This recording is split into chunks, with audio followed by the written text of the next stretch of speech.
जय हिंद। आज के विषय में समझेंगे इन दिनों ऑस्ट्रेलिया के हत्थे एक बड़ा ही अद्भुत सी वस्तु लग चुका है। ऐसे विषय में जताया यह जा रहा है कि वो चौंक तो रहे हैं, लेकिन इसके साथ इंडिया का नाम जोड़ा जा रहा है। क्यों जोड़ा जा रहा है? ये वही वस्तु है। क्या आप बता सकते हैं कि ये किस चीज़ का होगा? इसी विषय के ऊपर आज हम लोग डिस्कस करने वाले हैं। यहाँ पे एलन मस्क की भी नाम जोड़ा जा सकता है। वैसे नाजायज औलादों का ना आना ऐसा हो ही नहीं सकता, तो पाकिस्तान डायरेक्टली इनडायरेक्टली इसमें इन्वॉल्व हो जा रहा था। इन सभी विषयों के ऊपर आइए बारीकी से समझते हैं। जब आप एक ऐसे चीज़ को पढ़ते हैं जहां आपको यह पता चलता है कि पश्चिम ऑस्ट्रेलिया की ओर से एक जो खाड़ी इलाका है वहीं पे ये देखा गया कि समुद्री तट में अचानक एक रहस्यमय वस्तु मिल चुका है। ऐसे में कई लोगों का ये कहना है कि कहीं ऐसा तो नहीं कि कोई एलियंस आए और वो गिरा दिए। लेकिन यहाँ जब मैंने बोला आपको कि इंडिया यहाँ पे जुड़ जा रहा है, कैसे जुड़ जा रहा है, इन्हीं विषयों के ऊपर हमें जानना पड़ेगा। सवाल तो ये है उठने वाली और गजब वाली बात हो जाता है कि आखिर एलियंस के बाद क्या इंडिया का नाम जोड़ना उचित होता है? क्या इंडिया को लोग इस प्रकार मानने लगे कि जो एलियंस कर रहे हैं वो हम लोग करेंगे? आपको बखूबी पता होगा, अभी हाल ही बीते कुछ दिन पहले आपने देखा कि चंद्रयान, जो कि हमारे देश के काफ़ी बड़ा मकसद वाला माना जाएगा क्योंकि ये चंद्रयान 3 है, तो इन्हें लॉन्च किया गया था, सैटेलाइट लॉन्च। अब विषय ये बन रहा है कि जब मैंने इसके बारे में रिसर्च किया था, हमें कुछ आर्टिकल ऐसे हत्थे लगा जो आप देखते हैं कि 18 जुलाई का ये आर्टिकल आप देख रहे हो, जहाँ यह स्पष्ट कराया जा रहा है कि जो रहस्यमय चीज़ वहाँ वस्तु पाया गया है उनका कहीं ना कहीं लगाव जोड़ दिया जा रहा है चंद्रयान 3 से। क्या इससे हम ये मान लें कि चंद्रयान 3 का ये अगर टुकड़ा है तो क्या चंद्रयान 3 फेल हो गया, या फिर ऐसा टुकड़ा टूट के गिरते रहते हैं, वो आगे चलता रहता है? इन सभी विषयों के ऊपर हमें समझना पड़ेगा बारीकी से। लेकिन देखो, बात ये भी हो रहा है कि अनुमान लगाया जा रहा है, ये डायरेक्टली ये नहीं बोला जा रहा है कि हाँ भाई साहब आप ही का चंद्रयान 3 का टुकड़ा ये है, ठीक है? तो इस पे आप बिलीव कर सकते हो कि ऐसा ना भी हो सकता है, हो भी सकता है। हो भी सकता है, क्यों हो सकता है, ये इसके बारे में हम लोग बोलेंगे ही, डिस्कस करेंगे ही। लेकिन यहाँ जिन लोगों के द्वारा यह कहा जा रहा है, ऑस्ट्रेलियन लोगों के द्वारा, यहाँ पे ये देख रहे हो इनके साथ तुलना किया जा रहा है। ये कहाँ का भाग है मैं बता देना चाहूँगा आपको। देखो, कोई भी जब लॉन्च किया जाता है, सैटेलाइट लॉन्च किया जाता है, तो उससे काफ़ी चीज़ों से गुजरना होता है। यहाँ आप जो देखते हैं सैटेलाइट बस इतना सा ही भाग में रहता है, ऊपर वाला भाग में। नीचे जो आप देख रहे हो ना, ये रॉकेट का भाग का ही प्रोसेस बोला जाता है। ऐसे विषय में हमें समझना पड़ेगा कि ये आखिर वहाँ पर पहुँचता कैसे है, क्या इसका टुकड़ा वाकई में गिरता है? तो इन सभी विषयों के साथ आपके मन में हलचल ये भी मच रहा होगा कि जिस ऑस्ट्रेलिया में पीएम मोदी के जाने पे, ये है वहाँ के एंथनी, जो कि प्रधानमंत्री ऑस्ट्रेलिया के, इनके द्वारा बोला गया था, क्या पता है, मोदी इज द बॉस। जो उस दिन इंडिया के लिए काफ़ी बड़ा दिन माना जाता है, क्योंकि जब आपके देश के प्रधानमंत्री को कोई बोले मोदी इज द बॉस, तो कहीं ना कहीं इंडिया को बॉस बोला जा रहा है। तो ये विषय बन जाता है गंभीरतापूर्वक समझने की, क्योंकि जो हमें सम्मान दे रहा है उसके इलाके में अगर ऐसा कुछ हो रहा तो क्या वो वाकई में हमसे गुस्सा हो जाएंगे? क्या ऑस्ट्रेलिया इंडिया से गुस्सा होगा, या फिर कुछ और हो जाएगा? इसे बारीकी से समझने से पहले ये चीज़ जान लो कि ये होता क्या है। देखो, सैटेलाइट जब भी हम लॉन्च करते हैं तो मैंने पीछे क्या बताया कि एक ये जो भाग रहता है यही होता है सैटेलाइट, ठीक है, जो कुछ इस प्रकार के दिखते हैं, आप बखूबी जानते होंगे अगर आपको पता हो तो। और नीचे जो भाग यहाँ पे आप देख रहे हो कि एक सीधा सा आया है, थोड़ा ये मोटा परत लगा हुआ है, उसके बाद साइड में दो छोटे छोटे ऐसे हैं। शुरुआत में जब इनका उड़ान दिया जाता है ना, तो ये जो दोनों आपको दिख रहा है ये कट के मतलब धीरे धीरे जल के अलग हो जाता है। कैसे अलग हो जाता है? यहाँ जैसे ये मान लो उड़ा, ठीक है, यहाँ आप देखते हो कि यहाँ पे अभी तीनों है लगा हुआ है, जैसे कि मैंने अभी बताया। तो ये जो है साइड वाला और ये साइड वाला, ये दोनों कुछ दूर जाने के बाद, क्योंकि देखो हमें वहाँ तक पहुँचने के लिए कितना यात्रा करना पड़ता है, 3,84,000 कुछ किलोमीटर, ठीक है, तब जाके हम वहाँ पे पहुँचेंगे। तो ऐसे विषय में हमें यह बारीकी से समझना चाहिए, ये आना चाहिए। देखो, आपको अगर उसका मतलब जड़ पता नहीं है तो आप उस फल का अहमियत नहीं समझोगे। तो उसी प्रकार क्या होता है कि हमारे पास अभी उतना टेक्नोलॉजी नहीं है कि हम लोग वहाँ तक पहुँचे और हमारा रॉकेट टूट फूट के ना गिरे।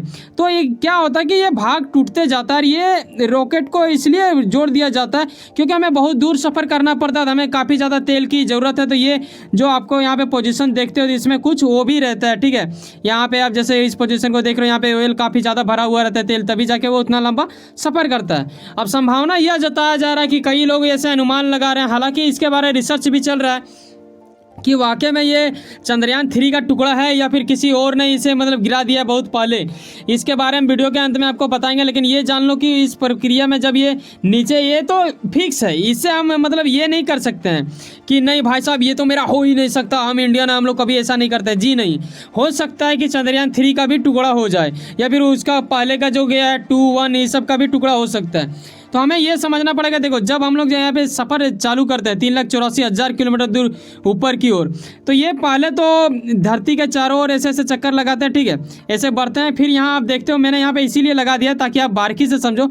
उसके बाद क्या होता है कि ये जो सैटेलाइट है ये डायरेक्टली आ जाता है यहाँ पे, ठीक है, चांद पे। फिर ऐसे करके ये यहाँ पे मतलब स्थित होता है और फिर हमें इंफॉर्मेशन वहाँ से प्राप्त होता है, जो कुछ इस प्रकार आप जानते हैं। तो सैटेलाइट जो लॉन्च किया जाता है इसी प्रकार होता है। आपको बखूबी यहाँ तक पता चल गया। अब सवाल ये आता है कि इंडिया का नाम आखिर क्यों जोड़ा जा रहा है? क्या वाकई में सिर्फ इंडिया ही कर रहा है ऐसा? क्योंकि विश्व में कई ऐसे देश हैं जिन्होंने ऐसा किया होगा। हालांकि इसके बारे में काफ़ी जिद्दोजहद और रिसर्च के साथ अभी चल रहा है समय रहस्य देखने की कि आखिर ये रहस्य वस्तु किनका है, एलियंस का है या फिर इंडियन का चंद्रयान 3 का है। ये सिर्फ अनुमान लगाया जा रहा है, ये है या नहीं है इसके बारे में आप स्पष्ट नहीं कह सकते हो। हालांकि उन्होंने ट्वीट करके ये जता दिया कि ऐसा कुछ पाया गया है। अब आता है कि यहाँ तक आपको समझ में आ गया कि ऐसा हो सकता है, और वीडियो के अंत में हम ये भी स्पष्ट करा देंगे कि वाकई में चंद्रयान 3 का है या नहीं है। इस चीज़ से आप क्लियर होके जाओगे। लेकिन सवाल जब आता है पड़ोसी देशों का, तो ना बोले तो फिर मज़ा कैसे आएगा। तो यहाँ आप देख रहे हो भिखारियों से भरा इस्लामिक धर्म मानने वाला एक छोटा सा देश पाकिस्तान का पूर्व प्रधानमंत्री यानी कौन है, इमरान खान, जिसे कुत्तों के भांति घसीट के ले गया था वहाँ की पुलिस। आपको आदी होगा। लेकिन बगल में यहाँ जो बंदा है आज हम इनके बारे में बात करने वाले हैं। मौजूदा स्थिति में ये क्या है क्या नहीं है ये मायने नहीं रखता है, लेकिन बीते कुछ वर्ष पहले ये हुआ करते थे विज्ञान औद्योगिक मंत्री पाकिस्तान का, ठीक है। अरे ऐसे में इनके द्वारा एक बयान आया था। क्या बयान आया था? देखो जब ये चंद्रयान 3 या फिर 2, 1 ऐसा हुआ तो कहीं ना कहीं देश विदेश के द्वारा मतलब धन्यवाद ये बोला जाता है या फिर बेस्ट ऑफ लक बोला जाता है कि हाँ बेटा तूने ये कर दिया वो कर दिया, ठीक है। जब आपके एज से बढ़ाओ तो ऐसे, वरना बोलते भैया जी आपने ये कर दिया। तो ऐसा करके हर जगह का कुछ ना कुछ आता है। तो इससे पूछा गया था जब ये उन दिनों ये थे, बोला कि भाई साहब आपके ही साथ आज़ाद हुए थे इंडिया, हालांकि तुम लोग तो पैदा हुए यार, ये लोग आज़ाद कहाँ से होगा। तो ये क्या हुआ ना कि नजात से पैदा हुआ, जैसा भी हुआ चलो हटाओ, उस बात पे हम लोग नहीं करेंगे। हम बात ये करेंगे मीडिया की ओर से इनसे पूछा गया। ये फवाद चौधरी नाम है इनका, जो कि वहाँ पे पूर्व रह चुके हैं, एक्स मिनिस्टर विज्ञान के ऐसे में। तो इन्होंने कहा कि जब चांद दिख रहा है स्पष्ट रूप से तो क्या ज़रूरी है चांद पे जाने का, ऐसा कुछ इनका बयान था। हालांकि आपको ये पता होना चाहिए कि पाकिस्तान जो कि इस्लामिक कंट्री है और इस्लाम को काफ़ी ज़्यादा तवज्जो देता है इन लोग, और उनके मतलब क्या बोलो, उनके चित्र में आपने देखा होगा जब उनका झंडा देखोगे तो एक चांद लगा हुआ होता है। लेकिन इन बेवकूफ़ों को कौन समझा, ये चांद और उस चांद में लाख ज़मीन का अंतर है बेटा। तो इनका कहना था जब दिख रहा है लोकेशन सीधा दिख रहा है, जाने की क्या हम पापड़ नहीं बेलते, ऐसा कुछ स्टेटमेंट था। इन दिनों जब ये चीज़ वायरल हो रहा है रस्म वस्तु का, तो इनका वो वीडियो बड़ा ही जोड़ तोड़ लेके वायरल हो रहा है, ठीक है। तो ये कॉमेडी का पात्र बन चुके हैं। हालांकि ये आए दिन भीड़ के चाल में चलते थे, आए दिन देखने को मिलता ही है। अब आता है हम नेक्स्ट पॉइंट जो हमारे लिए मतलब महत्वपूर्ण रखेगा ये जानकारी के लिए। देखो आज भी इंडिया का जो इसरो है ना वो अभी भी मतलब इन लोग से कैटेगरी में पीछे ही है। कैसे पीछे? देखो आप जानते होंगे एलन मस्क को बखूबी कई लोग जानते हैं, ऐसा हो ही नहीं सकता कि आप नहीं जानते। अगर नहीं जानते तो फिर जान लो कि ये काफ़ी अच्छे खासे दिग्गज माने जाते हैं ऐसे विषय में। इनके कई सारी कंपनियाँ और उसमें से एक जो सबसे महान कंपनी इसका माना जाता है वो है स्पेस एक्स। अब ये क्या करते हैं कि अंतरिक्ष की ओर इनका काफ़ी ज़्यादा लगाव रखा गया है। इनके मनोस्थिति में पहले से ही हलचल मचता होगा, तो इन्होंने मतलब पैसा आने के बाद लोग कर ही लेता है भाई, टीम रखता है कर लेता है। अब इसका मतलब ये थोड़ा कि सब कुछ एलन मस्क ही करते हैं, उनके टीम करते हैं। तो इन्होंने नासा के साथ मिलकर कई ज़्यादा लॉन्च किए हैं, सैटेलाइट लॉन्च, और इसके साथ ये सफल भी हुए कई बार। ऐसे में क्या है ना, इसके पास रीयूज वाला ऑप्शन है, ठीक है। हमारे यहाँ का जो जाता है सैटेलाइट जब हम लॉन्च करते हैं तो मैंने क्या बोला कि रॉकेट का प्रयोग हमें करना ही पड़ता है उसे वहाँ तक पहुँचाने के लिए, क्योंकि टुकड़ा तो जाता है इतना छोटा लेकिन लगाना पड़ता है इतना, जो कि आप देखोगे तो भव्य दृश्य एक देखने को मिलता है ना।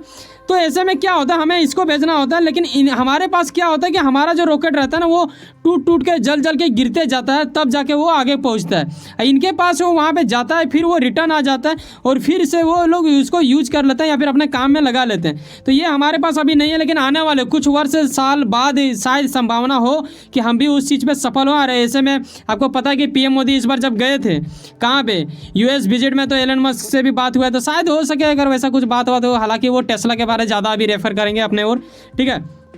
अब सवाल आता है कि जब ऐसा कुछ हो गया तो क्या वाकई में ये हमारा ही देश का टुकड़ा है चंद्रयान का या फिर नहीं है। देखो मैं आपको एक चीज़ बताना चाहूँगा, इस तस्वीर को आप थोड़ा बारीकी से देखना, थोड़ा लग नहीं रहा है कि कुछ ज़्यादा ही पुराना है। जब अगर हम चंद्रयान 3 का अगर बात करें, जो बेवकूफ़ लोग ऐसा बोल रहे हैं कि ये चंद्रयान 3 का है या फिर आर्टिकल में भी, लेकिन एक बात आप याद रखें, आर्टिकल जब भी दिया जा रहा है क्वेश्चन मार्क को दिया जा रहा था। आप ये नहीं क्लेम कर सकते हो कि आर्टिकल में ऐसा दिया गया है, ठीक है। वो एक संभावना जताया जा रहा है कि ऐसा हो सकता है। हाँ हम ये इस चीज़ से मतलब इग्नोर नहीं कर सकते हैं कि ये नहीं हो सकता इंडिया का हो सकता है, क्यों नहीं। हम लोग इससे पहले भी सैटेलाइट लॉन्च किए हैं, लेकिन ये चंद्रयान 3 का नहीं है। ये मतलब क्या बोले, छाती ठोक के बोल सकते हो भाई, क्योंकि इसके नीचे देखो ये आपको दिख रहा है ना, जंग टाइप का लगा हुआ है ऐसे ऐसे करके। ये तभी लगता है जब करीब 15 दिन या 1 महीना या फिर कुछ साल हो गया हो, तब जाके समुद्र के पानी से ऐसा होता है। हालांकि ये मतलब अच्छा माना जाएगा कि ये समुद्र में गिरा, वरना अगर किसी और जगह गिरता तो शायद लोगों का जान मान का हमला होता, तो ये नहीं हुआ। तो ये अभी पूरा तरह से ऑफिशियल रिपोर्ट नहीं आया, आने के बाद आपको पता चलेगा। हालांकि चंद्रयान 3 का नहीं है, इतना तो आप इस चीज़ से मतलब मान के ही जाओ। वैसे सुनो ना कहीं आप कुछ ना कुछ काम करते होंगे, यकीनन अपने काम के प्रति काफ़ी ज़्यादा उम्मीद रखते हैं, यकीनन आपका मेहनत आपका मंजिल बन के मिले। और इन नाजायज औलादों से कभी लगाव ना रखें, क्योंकि अभी सीमा हैदर आ चुका है, आपको पता है। और सचिन के साथ भी NSA लग जाना चाहिए मेरे थिंक, चलो वो अलग बात होता है। वैसे सुनो ना, सब्सक्राइब कर लो पावर ऑफ चांस और जुड़े रहो मुझसे। चलो मिलते हैं किसी नेक्स्ट वीडियो में। जाने से पहले एक बात याद रखें, जब 8, 9, 10, 11 मिनट आप हमारे साथ समय बिताते हैं तो आपका कर्तव्य बनता है, अपनी मेहनत की कद पहचानते हो, हमारा मेहनत का भी सब्र देखो। एक सब्सक्राइब जो बिल्कुल फ्री होता है भाई साहब, करके जाएं। मिलते हैं किसी नेक्स्ट वीडियो में, हम रखेंगे आपको देश विदेश से जोड़ के। बाय, जय हिंद, जय भारत।